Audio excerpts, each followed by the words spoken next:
The worst thing you can do is think that somehow these DEI stories aren't important. Bud Light or changing Land O'Lakes or Aunt Jemima. That these things don't mean anything. It's very easy for you to say that because you can say, in the scheme of things, none of this matters. In the scheme of things, well, that's why we voted for this guy. Because remember one thing, as to what's going on with Ukraine, nobody knows what's going on. Nobody knows what is going on. When they flew back, Starmer turned to Macron and said, "What the was that all about? What was that all about?" But I digress, ladies and gentlemen.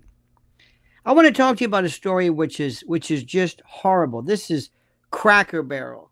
Those of us in the South remember these little places, Cracker Barrel, Cracker Barrel, Cracker. It was a Cracker Barrels where they had crackers. They actually had saltines. They had crackers. It wasn't about cracker, which is the white version of the N-word. It was crackers. And it was Southern, and there was a place called Po Folks. I really like that one. This was Bill Anderson. They had belly washers and all that, which was iced tea. And I mean, they had this great collard greens, and it was Southern fare, and it was wonderful. I remember my father, he loved that stuff. Po Folks was the best. But Cracker Barrel was in that genre. It was always on 75. Like 75 and I-4 in Florida. We also had like Waffle House, was always near the interstate, as they say. But Cracker Barrel was just, they had the front porch, and they had rocking chairs, and they had these wonderful, it was wonderful. But the point is, you don't have to like it. And then little by little, we noticed a couple of things. Like one time we noticed one of these butch cut women with the big arms and the tattoos. It's like, wait a minute, hold it. This was years ago, and I thought, wait, not good, because it catered to older folks, and some people actually like to sit on the front porch. They had rocking chairs. Well, my friend, Cracker Barrel apparently is going woke. And this is Bud Light all over again. These bastards don't learn, but they're doing it on purpose. It's not just about Cracker Barrel. It's to remind you we're not going anywhere. It's to remind you that they're here. They're not going anywhere.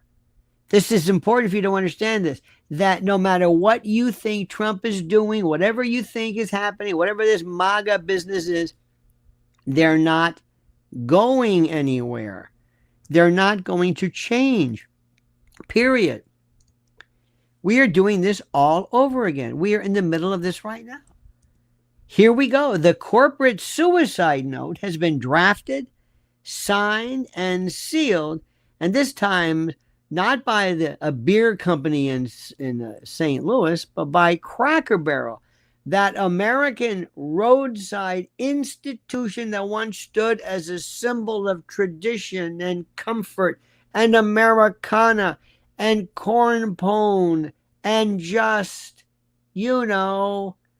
Mayberry and pie and fried chicken and fried green tomatoes and cornbread and a little gift shop. They got corny stuff, and it was just great. You remember Cracker Barrel, right? Wooden rocking chairs out front, fireplaces crackling inside, gift shops stuffed with this nostalgia and country charm. People love that. Mrs. L and I this weekend, we were out in a place. Where's that? Where's Ort in Long Valley, New Jersey, called Ort, Washington Township. Is Ort Farms, O-R-T. It's like third, fourth generation picking sunflowers and Schooley's Mountain and this. But we went and we got corn and tomatoes, and we were there, and they had this. It was so funny, not funny, but there was this Muslim family, and she's got the veil and the kid. It doesn't matter. And they had a kid with a bunny rabbit. It was just, brownies and ice cream. It's America. And these bastards hate America. These weirdos with the strange glasses, not like mine, mind you, they have to change it because you're having fun. They want to destroy what you believe in. And it was the place families trusted for things like biscuits and cornbread, memories, but not anymore. No, no, no, not anymore. Because the Cracker Barrel you knew has been hijacked, stripped of its soul, and left with this sterile corporate facade that looks like it was designed by some San Francisco consultant who's never tasted grits in her life. Who here has never tried grits? Not hominy grits, grits. White grits with butter. And depending upon, I like it, and if they got kind of hard, you could just, they were grits, man. Grits. And make no mistake, this wasn't an accident. This wasn't a mistake in branding or some oopsie in the marketing department. No, no, no, no, no, no.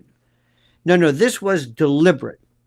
This was absolutely engineered. This was something that was done, not meant as a mistake or an oversight. And the architect of this disaster, CEO Julie Fels Massino. 3 names: John Wayne Gacy, serial killers, and these DEI wokesters. Massino, who was the latest corporate executive to climb her way up, not by honoring tradition, but by pandering to this ESG DEI nonsense, the woke gods. She ordered the scrapping of Cracker Barrel's beloved rustic logo, tossing away decades of hard-earned identity that resonated with middle America.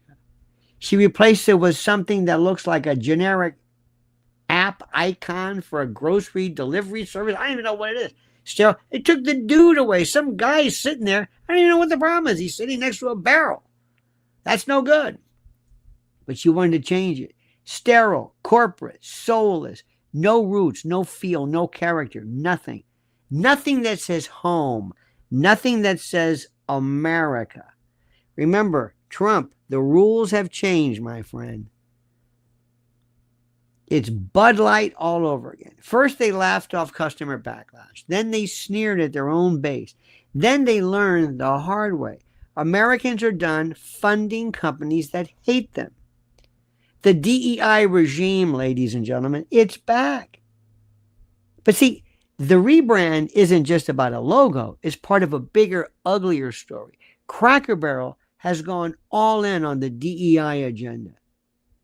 The company brags about its regime to identify, recruit, and advance employees based explicitly on race, not merit, not performance, not character, race. It's illegal. It's discriminatory. And it's insulting to every hardworking American who just wants a fair shot. It's that simple. We've been through this. You would think they would. And now Cracker Barrel is facing the heat. America First Legal has filed complaints with the EEOC. The Tennessee Attorney General is circling. Civil rights laws are being tested. And Massino, instead of backing down, doubles down. You see, what happened to the America where the goal was equal opportunity, not equal outcomes? I don't know where it went. Where the idea was to hire the best person for the job, not to check a box for diversity spreadsheets. Cracker Barrel once represented Main Street values. Now it's a corporate lab experiment in identity politics, identitarian nonsense. And then there's the blackmail factor. See, here's the part the media won't say. When companies cave like this, it's not just ideology, it's pressure, it's coercion. These corporations live in fear of activist investors, Wall Street funds, and ESG scorekeepers who hold them hostage. That's why they do this. It's modern blackmail. Change your logo, change your hires, change your culture, or we'll tank your stock price. That's exactly what happens. It's the same playbook we've seen at Bud Light, Target, Disney, and now Cracker Barrel. And they all forgot the most basic law of capitalism: respect your customers. Instead, they bend the knee to I guess, people who don't eat there, don't drink there, don't shop there, never will. This is, my friends, this is the death of Americana. Cracker Barrel's tragedy isn't just corporate. It's cultural. This was one of the last places where Americana was preserved. You could walk in and feel like you were stepping into another time, another place. It was comfort food and comfort identity in a world gone insane. And Massino, I should say, decided that had to be destroyed. Kids loved it. Families loved it. Little kids loved it. It was fun. It was fun. There was very few places like this. Places like, did you know, honey, did you know this? You know what the number one tourist site in the nation is? Number one. Beats everything in terms of whatever the metrics are. Dollywood. Dollywood. The rocking chairs, wood-burning fireplaces, checkerboards, old-timey feel, Petticoat Junction, Drucker's General Store, Sam Drucker. There's Uncle Joe moving kind of slow at the junction. These weren't accidents. They were deliberate signals of tradition, permanence, and belonging. And by erasing the logo, by imposing DEI, by corporatizing the brand, Messina was trying to tell you that America is over. The globalist ESG approved America, that's here to stay. Well, I don't buy it, and neither should you, and we're not buying it. Now, there are consequences. We've seen how this movie ends. Bud Light didn't just lose sales, they lost their place in culture. They became a punchline, a cautionary tale. Do you think Cracker Barrel's customers, overwhelmingly traditional, conservative, Southern, middle-class families? You want to say white? Go ahead. Say white. Go ahead. It's okay. You're afraid to say it, aren't you? White. I would venture to say, now maybe you don't know this because I know this. Being from the South, son of the South, I can tell you this. Black folks and white folks, hillbillies, black folks got along. Same food, same everything. Soul food is country food. Country food, soul, they're the same.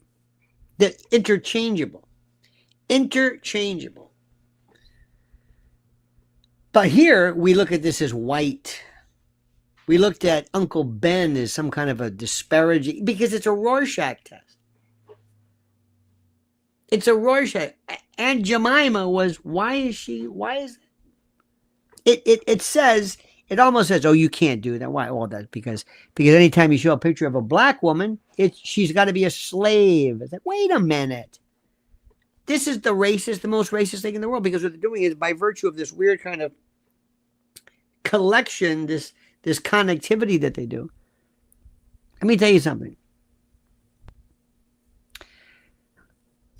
The question you got to ask is, do you think Cracker Barrel's customers, again, traditional, conservative, Southern, middle-class families, in a world right now where we're going back to Southern traditions like rushing and fraternities and sororities and Sydney Sweeneys and blonde-haired, blue-eyed cheerleader types, you know what I mean? Barbie. Remember when Barbie drove it. Barbie kind of went under the radar, but Barbie was this. Do you think these middle-class families are going to stick around and clap for this? Not a chance. They'll walk. They'll take their money, their families, and their loyalty elsewhere. And that's exactly what's going to happen. And when they do, shareholders are going to ask, who made this decision? Who thought this was smart? And the answer will be one name, Julie Fels Messino. And she'll say, well, I did it because they told me to do this. Now, what's the solution? There's only one way out for Cracker Barrel. Messino needs to resign immediately. Not next year, not after the next earnings call, not after some meaningless listening tour with customers. Now, today, she has betrayed the very base that built the company into a cultural staple. She has chosen Wall Street over Main Street. She's chosen woke politics over American tradition. I'm going to say this again. American tradition.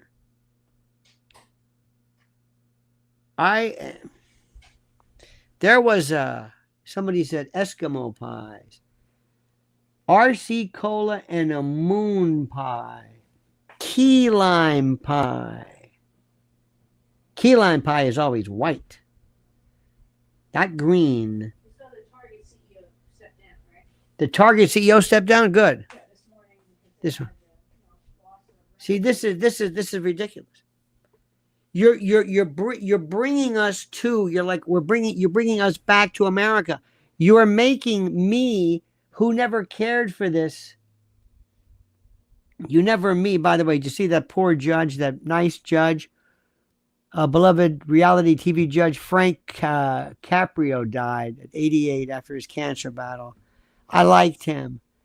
NYPD welcomes nearly 1,100 recruits to the academy, the largest class in almost a decade. Things are turning around. Meanwhile, New York is looking to have this Zoran Mamdani. But that's another story. I don't want to get into that right now. Cracker Barrel's board needs to restore leadership that understands the brand's roots, that cherishes its aesthetic, and that respects its customer base. It's that simple. Because you've got to bring back the old logo. Recommit to Americana. Scrap this DEI bureaucracy nonsense and hire on merit. Hire on merit. Return Cracker Barrel to what it was, a place for families, for comfort, for tradition. This is simple. Because here's the truth. Americans don't want sterile, corporate, ESG compliant restaurants. They want authenticity. They want heritage. They want something that feels like it belongs to them, not to BlackRock. And a closing word on this subject. This fight isn't about a logo. It's about whether tradition still matters. I'm dead serious about this. Whether companies are going to stand with their customers or sell out to woke ideology. Whether the soul, I'm going to say it, whether the soul of America can survive the globalist cultural purge. So Julie Phelps Massino, you chose the wrong side, Missy.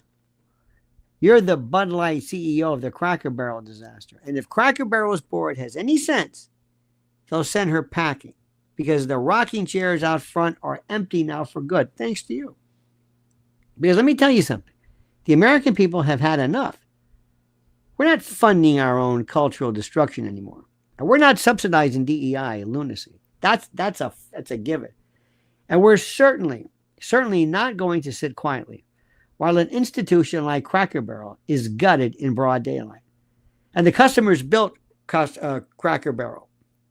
I keep thinking about my parents. They love that. And the customers can tear it down if they need to. But Massino should resign. Absolutely. Tradition has to be restored. And the message to every corporation in America right now is very, very simply this. Betray your base and you will pay. You will pay for this. You think I'm overreacting? Seriously, do you think I'm overreacting? Do you think I'm, what? I'm looking at this. For the first time in 48 years, the Cracker Barrel will be text only with no images. Since 1969, they had this very simple. There's nothing. I'm trying to look. It's like, why is it? It was just old country store. That's it. It's just incredible. It is so. This is suicide. Look at this cinnamon roll skillet. Look at these things they've got. And they've got some new things. It's like, okay, that's all right. This is so stupid. So stupid. I do not understand it. There comes a time, my friend, when we have to recognize a couple of things here. And sometimes you got to ask yourself when tradition means something. And tradition and traditional means not staid and stodgy, and it doesn't mean that. It means something else. It means something different. It means just like with country music or blues or something that's authentic, it goes back to the way it was, something really serious. The Brad says, oh, Al Roker, 71, Robert Plant, 77, Connie Chung, 79, Ron Paul is 90, Don King's 94. Love the Cracker Barrel. Thank you, Brad. Absolutely. There were things that are just, we have in New York, we have a couple of candy stores, like candy. There's one soda fountain. There's a couple of places still around. The old time deli, we're losing delis because of rents going up, but there's some New York stuff. The idea of the automat we don't have anymore. And there's certain things need to change. But you should let the market decide. Sometimes things are not the same. Do you know, by the way, what killed the automat? Believe it or not? Horn and Hardart and others. People coming in and just saying the homeless people who just stayed there and just wasted their, really frightened people. That's what did it. Certain things don't. Here in New York, there's this classic. There's something that is so huge. Used to be $1 slice pizza. Now it's $1.50. Everywhere. It's the biggest thing. New York now, at least Manhattan, I should say, is nail salons, pizza, and every conceivable kind of food there is. 9th Avenue is just, you can't believe. In Hell's Kitchen, you cannot believe. So that's kind of good too. But there are some things that are old-fashioned places that are wonderful. In anybody, if you're from Tampa or the South, especially around West Tampa, they had these Chinito Criollo, Chinese Creole, Chinese Cuban food. Think about that one. I love that one. Chinese Cuban. It's the most incredible thing in the world. Chinese Cuban. You would get like an egg roll and black beans and yellow rice. And it was like really, they had one in Tampa called El Gran Dragón de Oro, the big golden dragon. It was Chinese. There's a place we went to.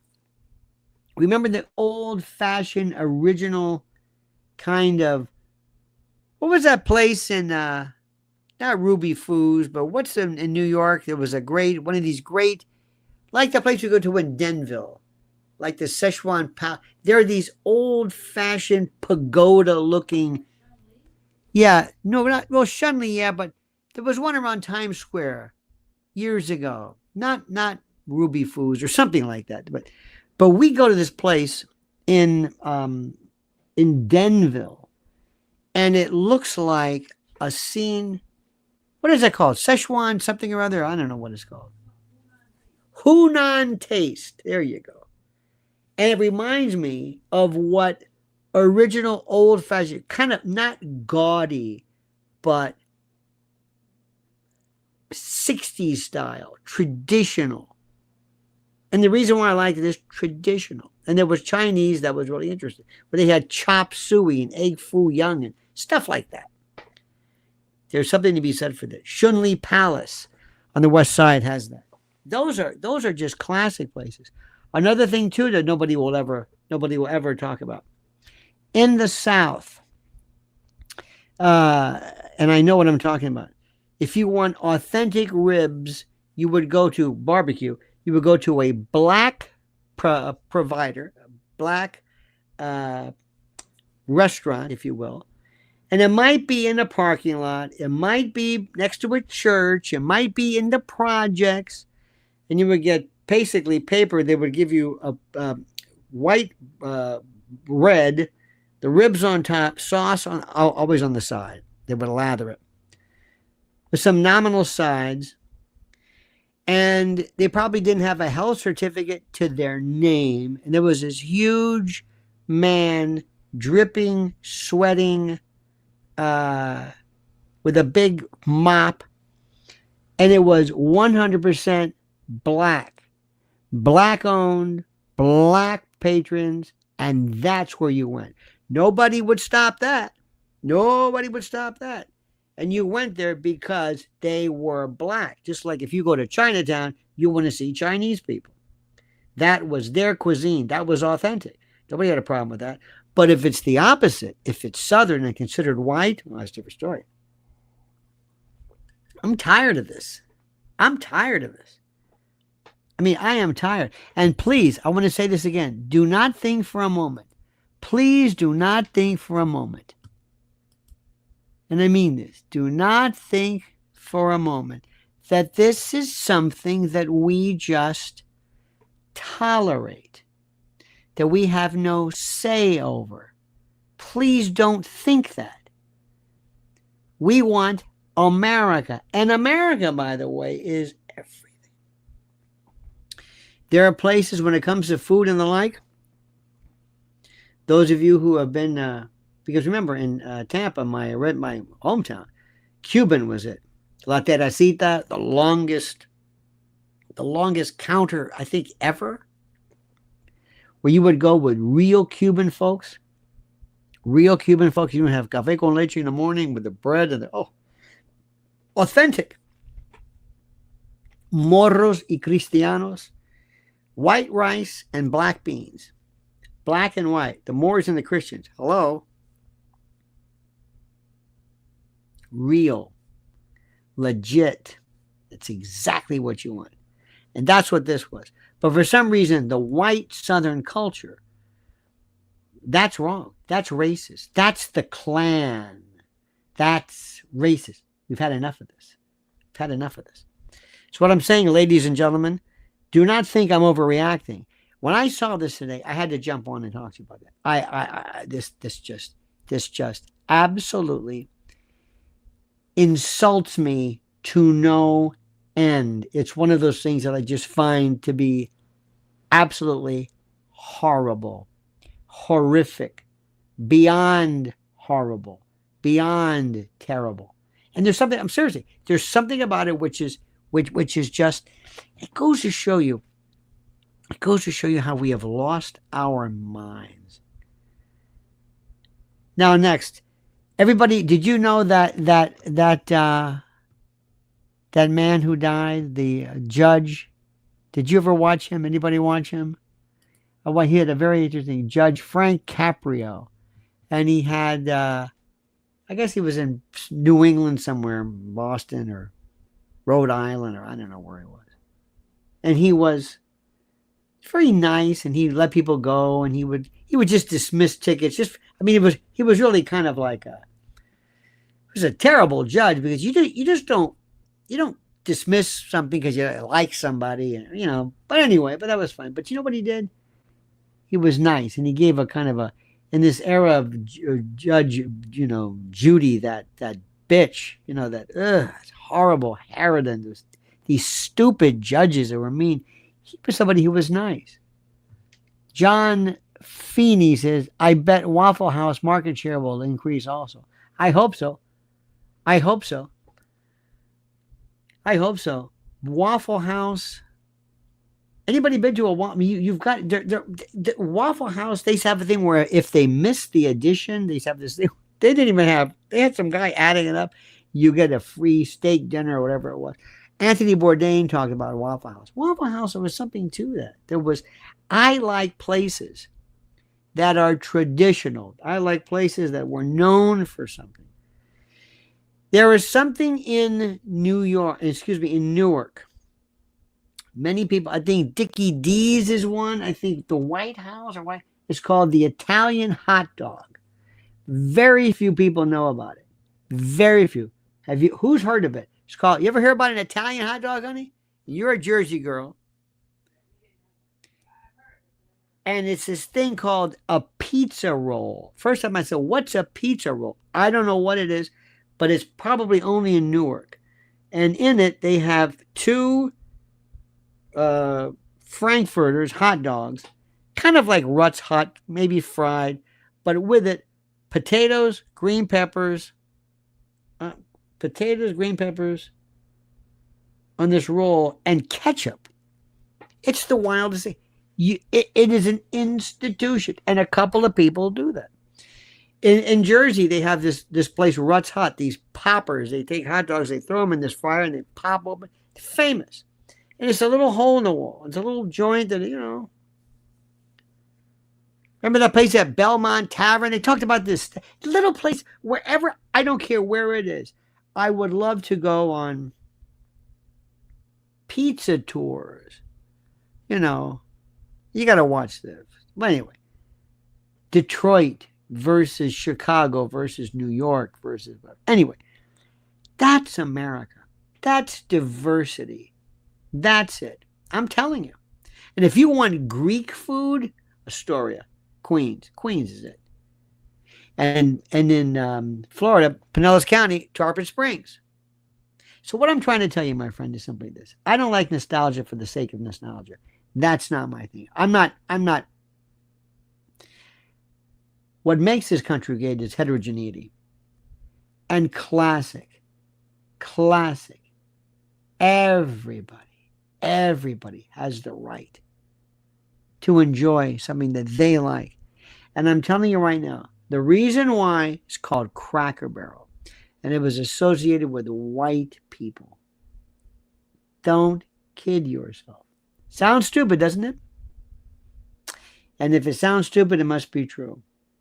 All right, dear friends, have a great and a glorious day. Thank you so much. Thanks for watching Mrs. L before for her Lynn's Warriors Live. I appreciate this. Don't forget to subscribe here to Lionel Nation.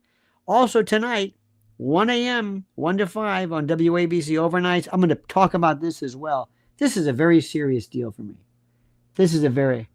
Brewster's Chicken in Tampa and Clearwater. Look at that. Remember when Moses White, Big Tim's Barbecue in St. Pete, Fat Man's on Bush Boulevard. Remember the Lupton family? Anyway, I can go on and on. All right, dear friends, don't forget, the rules have changed.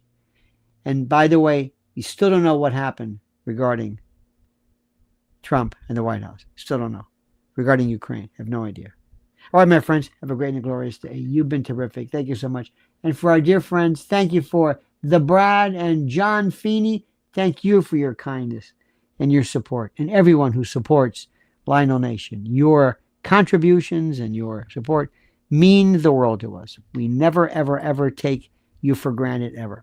All right, dear friends, have a great and a glorious day. We'll see you later. Don't forget, the monkey's dead. The show's over. Sue ya. Da-da.